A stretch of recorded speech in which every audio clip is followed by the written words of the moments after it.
Hai, selamat datang kembali di The King Education. Tahukah teman-teman bahwa teori-teori yang ada di dalam sosiologi merupakan hasil pemikiran dan pengkajian ilmiah terhadap gejala-gejala sosial yang terjadi di masyarakat. Pengkajian ilmiah inilah yang disebut sebagai penelitian sosial. Jadi kali ini kita akan belajar tentang penelitian sosial. Apa saja sih hal-hal yang akan kita pelajari terkait dengan materi penelitian sosial? Yang pertama, kita akan belajar tentang konsep dan jenis-jenis penelitian sosial. Yang kedua, kita juga akan belajar tentang rancangan penelitian sosial. Dan yang ketiga, kita akan mempelajari bagaimana pelaksanaan penelitian sosial.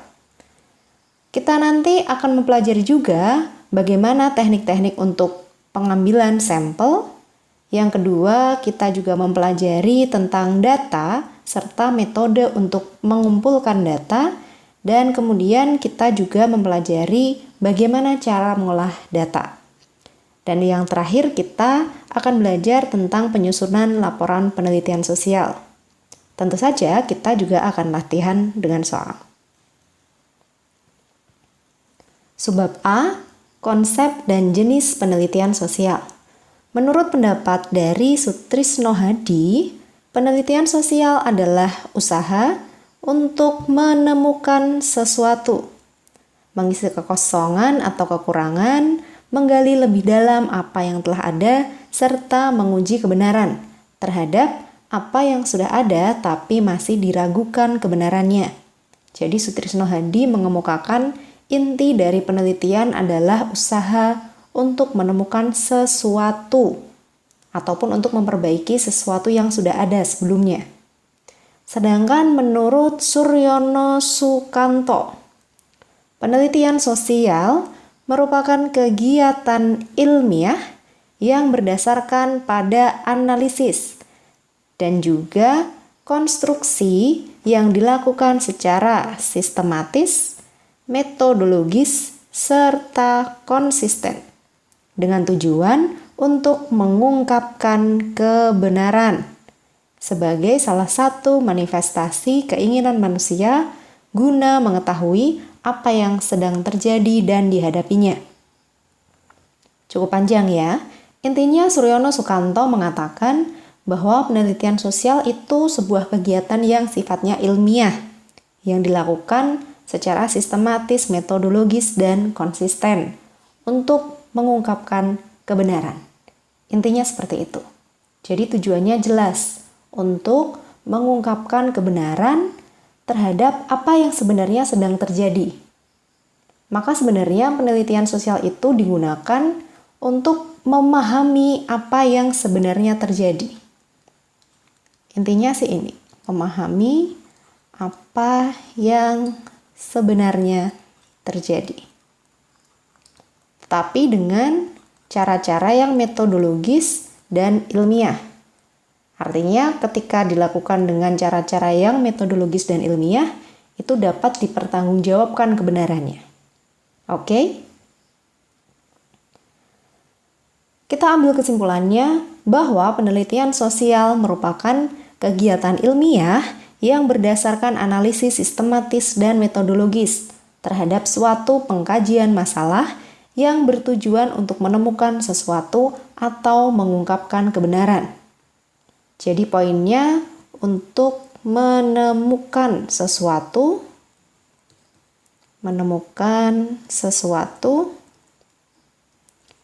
atau mengungkapkan kebenaran. Tentang apa? Tentang apa yang sebenarnya terjadi. Itu yang kita bahas tadi. Nah, 2 poin ini yang paling penting. Kemudian, apa saja yang termasuk jenis-jenis penelitian? Jenis penelitian itu sangat banyak. Maka ada beberapa klasifikasi untuk mempelajari jenis-jenis penelitian. Yang pertama kita mempelajari dulu berdasarkan tujuannya. Klasifikasinya berdasarkan tujuannya. Penelitian sosial dibagi menjadi 2. Yang pertama adalah basic research dan yang kedua applied research. Basic research merupakan penelitian dasar, yaitu penelitian murni untuk mengembangkan dan memperdalam ilmu pengetahuan. Jadi, basic research intinya mengembangkan keilmuannya secara teoritis. Itu yang namanya basic research. Misalnya, pengkajian teori konflik di dalam masyarakat digital. Kemudian yang kedua ada applied research atau penelitian terapan, yaitu penelitian yang dilakukan untuk mengumpulkan informasi dan membantu memecahkan masalah dalam kehidupan masyarakat. Jadi berbeda dengan basic research, applied research ini sifatnya aplikatif, dapat diterapkan untuk membantu pemecahan masalah sosial yang terjadi di masyarakat. Contohnya apa? Misalnya, solusi mengurangi pengangguran untuk mengurangi kemiskinan. Ini merupakan jenis penelitian sosial ditinjau dari tujuannya. Klasifikasi yang kedua berdasarkan pendekatannya. Ada dua jenis penelitian sosial, yaitu penelitian kuantitatif dan yang kedua penelitian kualitatif. Kuanti dan kuali. Penelitian kuantitatif merupakan penelitian yang menekankan pada jumlah data yang dikumpulkan dengan data berupa angka. Kuantitatif itu datanya berupa angka yang dianalisis secara statistik. Jadi pengolahan datanya dengan metode statistik. Dan metode pengumpulan datanya adalah angket atau kuesioner. Sama, angket atau kuesioner. Intinya penelitian kuantitatif itu menggunakan angka. Metode pengumpulan datanya pakai angket dan data-data nanti akan diolah secara statistik. Itu yang disebut penelitian kuantitatif. Contohnya, pengaruh pandemi COVID-19 terhadap peningkatan pengangguran. Nah, teman-teman harus memahami ketika ada judul yang memuat hal seperti ini, pengaruh bla bla bla terhadap bla bla bla, ini pasti bentuk penelitian kuantitatif. Karena meneliti hubungan antar dua variabel. Itu merupakan bentuk penelitian kuantitatif. Oke? Nah, yang kedua, kita mempelajari juga jenis penelitian, yaitu penelitian kualitatif. Penelitian kualitatif merupakan penelitian yang menekankan kedalaman kualitas data. Jadi bukan pada jumlahnya, melainkan kualitas datanya. Menggunakan data berupa kata-kata atau narasi yang dianalisis dengan teknik interpretasi. Kemudian metode pengumpulan datanya menggunakan wawancara. Ini kata-kata kuncinya. Jadi dalam penelitian kualitatif, data yang dikumpulkan itu adalah data-data narasi atau kata-kata deskripsi. Data-data ini dikumpulkan melalui wawancara dan nantinya akan diolah dengan teknik interpretasi atau penafsiran. Contohnya, misalnya adalah fenomena anak jalanan, fenomena perdagangan perempuan, fenomena perdagangan anak, fenomena kehidupan pekerja seks komersial misalnya. Itu semua merupakan bentuk penelitian kualitatif, menekankan pada kualitas kedalaman datanya. Oke, jadi teman-teman terutama harus membedakan mana yang termasuk penelitian kuantitatif dan kualitatif. Klasifikasi yang ketiga berdasarkan bidang studinya. Penelitian sosial dibagi menjadi penelitian sosio-humaniora dan penelitian eksakta. Penelitian sosio-humaniora merupakan penelitian yang berkaitan dengan pendidikan, bisa ekonomi, bisa sosial budaya, etnografi, politik, dan yang lainnya. Itu semua merupakan bentuk penelitian sosio-humaniora. Sosial dan humaniora, intinya kan dalam kajian itu, sejarah juga ada di situ. Sebaliknya, penelitian eksakta, misalnya penelitian mengenai biologi, kemudian ada kesehatan, ada bidang kimia, kemudian tentang kandungan makanan, dan lain sebagainya. Itu semua masuk ke dalam penelitian eksakta, penelitian eksak. Oke? Klasifikasi selanjutnya berdasarkan tempat atau lokasinya.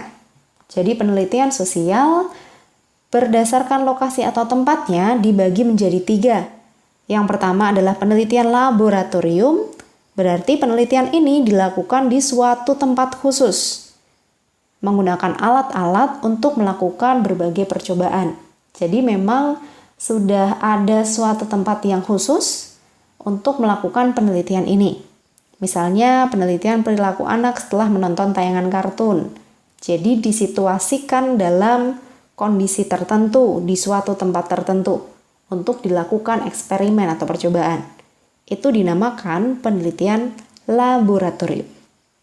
Yang kedua adalah penelitian lapangan.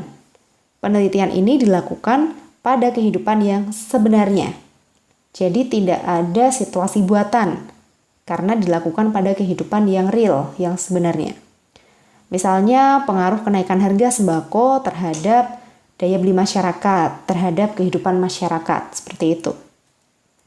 Yang ketiga, ada penelitian perpustakaan, yaitu penelitian yang bertujuan mengumpulkan data dan informasi dengan referensi materi dari perpustakaan, seperti buku atau naskah atau dokumen dan yang lainnya. Itu merupakan penelitian perpustakaan karena memang dilakukannya ya di perpustakaan, seperti itu. Kemudian klasifikasi selanjutnya adalah berdasarkan metodenya. Penelitian sosial dibagi menjadi 4. Yang pertama adalah penelitian historis. Historis jelas ya. Berarti penelitian ini mengkaji tentang peristiwa-peristiwa yang terjadi pada masa lalu, pada masa lampau. Misalnya, penelitian tentang terjadinya reformasi 1998. Apa saja yang terjadi dalam reformasi 98 itu, apa penyebabnya, dan yang lain sebagainya. Itu merupakan penelitian historis. Yang kedua adalah penelitian survei. Penelitian ini berusaha memperoleh informasi sejenis. Jadi memang yang dikumpulkan adalah suatu informasi yang sifatnya sejenis. Misalnya, survei tentang tayangan televisi favorit masyarakat, survei tentang tenaga migran, survei tentang apa lagi ya? Tentang tren yang terjadi saat ini. Nah, intinya yang dikumpulkan adalah informasi yang sifatnya sejenis. Itu yang dinamakan sebagai penelitian survei. Yang ketiga ada eksperimen atau percobaan. Berarti penelitian ini membuat satu situasi yang tidak alamiah yang dibuat. Jadi menyusun suatu situasi buatan sesuai dengan tujuan penelitiannya. Misalnya penerapan metode pembelajaran tertentu. Ketika ada mahasiswa praktek lapangan seperti itu, kemudian teman-teman dikasih beberapa metode untuk membahas materi-materi tertentu, sebenarnya itu termasuk yang eksperimen ini. Yang keempat ada penelitian observasi. Observasi berarti mengamati tingkah laku dari objek penelitian. Misalnya, pengamatan yang dilakukan terhadap tradisi masyarakat di Tengger. Misalnya seperti itu. Ini semua merupakan penelitian yang dilakukan berdasarkan metodenya. Kemudian klasifikasi selanjutnya yaitu berdasarkan taraf pemberian informasi. Penelitian sosial dibagi menjadi 3. Ada penelitian deskriptif, berarti penelitian ini sekedar menjelaskan atau memaparkan atau mengungkapkan suatu masalah maupun keadaan apa adanya. Oke, apa adanya. Berarti tidak ada satu pengambilan kesimpulan khusus dalam penelitian yang sifatnya deskriptif. Karena penelitian ini sekedar mengungkapkan apa adanya. Jadi hanya mengungkapkan fakta tanpa menarik kesimpulan. Yang kedua, ada penelitian inferensial. Kalau penelitian ini berusaha menjawab pertanyaan why dan menghasilkan kesimpulan baik yang sifatnya asosiatif, yaitu hubungan antar variabel seperti itu, atau yang sifatnya kausalitas, yaitu hubungan sebab akibat. Jadi dalam penelitian inferensial, penelitian ini menghasilkan kesimpulan nantinya. Beda dengan penelitian yang deskriptif tadi, karena hanya apa adanya. Sedangkan dalam penelitian inferensial ada kesimpulan yang dihasilkan. Yang ketiga adalah penelitian eksplorasi. Penelitian ini sifatnya mendalam tentang suatu masalah tertentu. Artinya, penelitian ini mampu menjawab pertanyaan how dari suatu fenomena sosial. Bagaimana sesuatu bisa terjadi? Itulah yang dijawab dalam penelitian eksplorasi. Contoh soal nomor 1. Pengaruh motivasi belajar terhadap prestasi belajar siswa termasuk jenis penelitian kuantitatif. Sebab penelitian kuantitatif berusaha untuk menjelaskan bentuk dan kekuatan hubungan antara dua atau lebih variabel. Kita kaji dulu pernyataannya. Pengaruh motivasi belajar terhadap prestasi belajar siswa termasuk penelitian kuanti? Yes, ini benar. Seperti sebelumnya saya sampaikan, ketika ada judul penelitian pengaruh bla bla bla terhadap bla bla bla, ini pasti penelitian kuanti. Apa sih penelitian kuantitatif? Penelitian kuantitatif ciri-cirinya yang pertama, menekankan pada jumlah data. Jadi penelitian kuantitatif menekankan pada jumlah datanya. Yang kedua, penelitian ini mengumpulkan data berupa angka.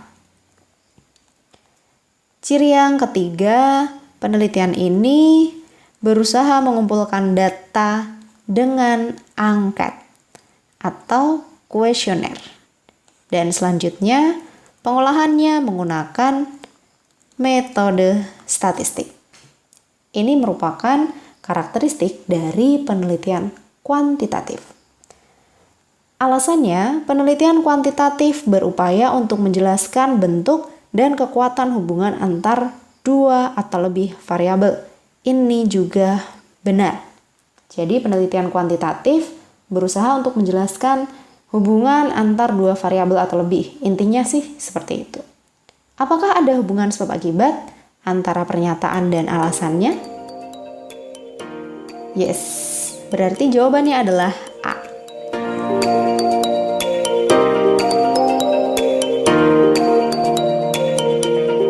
Sebab B, rancangan penelitian sosial. Apa saja yang termasuk ke dalam rancangan penelitian sosial? Yang pertama, kita akan menentukan tentang topik penelitian. Apa sih topik penelitian? Topik penelitian merupakan masalah yang akan dikaji dalam penelitian sosial. Atau secara simpel kita sebut sebagai masalah penelitian. Apa yang ingin kita ungkap di dalam penelitian sosial itu namanya topik penelitian. Nah, topik itu nanti berbeda dengan judul. Topik penelitian dengan judul penelitian itu berbeda. Topik sifatnya lebih luas. Dari topik yang akan kita bahas, nanti baru kita susun menjadi judul penelitian. Nah, yang pertama kita bahas dulu apa saja yang termasuk kriteria untuk menentukan topik penelitian. Yang pertama, topik ini harus menarik untuk diteliti. Kenapa? Ya supaya penelitinya merasa termotivasi. Ketika peneliti merasa tertarik dengan topik yang akan dibahas, maka peneliti akan merasa termotivasi untuk segera melaksanakan dan menyelesaikan penelitiannya. Yang kedua, topik itu harus tersedia data. Memangnya ada ya Kak, topik penelitian yang nggak ada datanya? Misalnya ya, hubungan antara tingkat kejahatan dengan tingkat kemacetan. Nah, kira-kira ada hubungannya nggak? Sebenarnya ketika di logika biasa aja, tanpa ada pengkajian secara ilmiah, itu sebenarnya nggak ada hubungannya, kayak gitu. Yang ketiga, merupakan hal yang sifatnya baru. Atau kalaupun ya nggak baru-baru banget, minimal ini merupakan bentuk pengkajian yang sifatnya menguji kebenaran. Mungkin pernah dibahas, tetapi dengan modifikasi yang berbeda, kayak gitu. Yang keempat, punya manfaat atau kegunaan. Jadi, penelitian sosial itu dilaksanakan agar memberikan manfaat, baik bagi masyarakat maupun bagi penelitian sendiri. Dan kemudian yang terakhir, dari segi subjektivitas peneliti. Peneliti ini harus punya kemampuan meneliti, kemudian harus menguasai metodenya, harus punya waktu dan biaya, dan yang lain-lain. Ini merupakan kriteria untuk menentukan topik. Kemudian, yang kedua, kita juga harus menyusun judul penelitian. Judul ini berupa pernyataan. Harus jelas, padat, singkat, dan tepat. Tidak perlu bertele-tele, tidak perlu panjang lebar. Ke intinya saja. Yang ketiga, harus mengandung variabel yang diteliti. Pengaruh bla bla bla terhadap bla bla bla. Nah. Dan yang keempat, menggambarkan keseluruhan isi penelitian. Jadi, ketika kita membaca judul penelitian, kita sudah dapat gambaran, oh ini adalah penelitian tentang sesuatu. Seperti itu. Penelitian yang berjudul Pola Kehidupan Pesantren misalnya. Oh ya berarti ini jelas, mengungkapkan bagaimana pola kehidupan anak-anak pesantren misalnya. Langkah selanjutnya yang harus kita lakukan adalah menentukan variabel. Variabel merupakan objek penelitian yang memiliki variasi atau tingkatan nilai. Itu disebut sebagai variabel. Nah, variabel nanti diklasifikasikan berdasarkan dua kategori. Yang pertama, berdasarkan datanya. Variabel dibagi menjadi dua. Ada variabel diskrit dan variabel kontinum. Variabel diskrit merupakan variabel yang pemilihannya berdasarkan kategori-kategori tertentu. Misalnya laki-laki, perempuan, agama Islam, agama Kristen, agama Buddha, agama Hindu, kemudian pekerjaan, ada petani, ada nelayan, itu namanya variabel diskrit. Sedangkan variabel kontinum merupakan variabel yang punya tingkatan atau sifatnya numeral. Misalnya hasil belajar ada 90, ada 100. Misalnya tinggi badan ada 160, 165. Itu merupakan variabel kontinum. Kemudian kategori yang kedua berdasarkan posisi atau fungsinya. Variabel dibagi menjadi dua, yaitu variabel bebas dan variabel terikat. Variabel bebas atau independen berarti variabel ini sifatnya mempengaruhi variabel yang lain. Sedangkan kalau variabel terikat atau dependen, variabel ini dipengaruhi oleh variabel yang lain.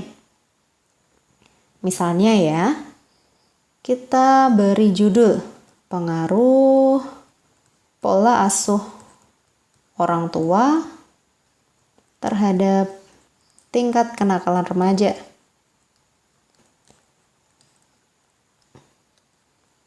Nah, dari judul ini kita kemudian tentuin mana yang termasuk variabel bebas dan mana yang termasuk variabel terikat. Ini dua variabel yang dimaksud. Ada pola asuh orang tua dan tingkat kenakalan remaja. Ini juga variabel yang kedua. Nah, yang mana variabel bebas? Variabel bebas adalah yang ini nih. Sedangkan variabel terikat adalah yang ini. Nah, dengan skema seperti ini, bentuk seperti ini, variabel bebas itu selalu ada di depan dan variabel terikat selalu ada di belakang. Karena variabel bebas ini yang mempengaruhi si variabel terikat. Bagaimana pola asuh orang tua itu yang mempengaruhi tingkat kenakalan remajanya. Seperti itu.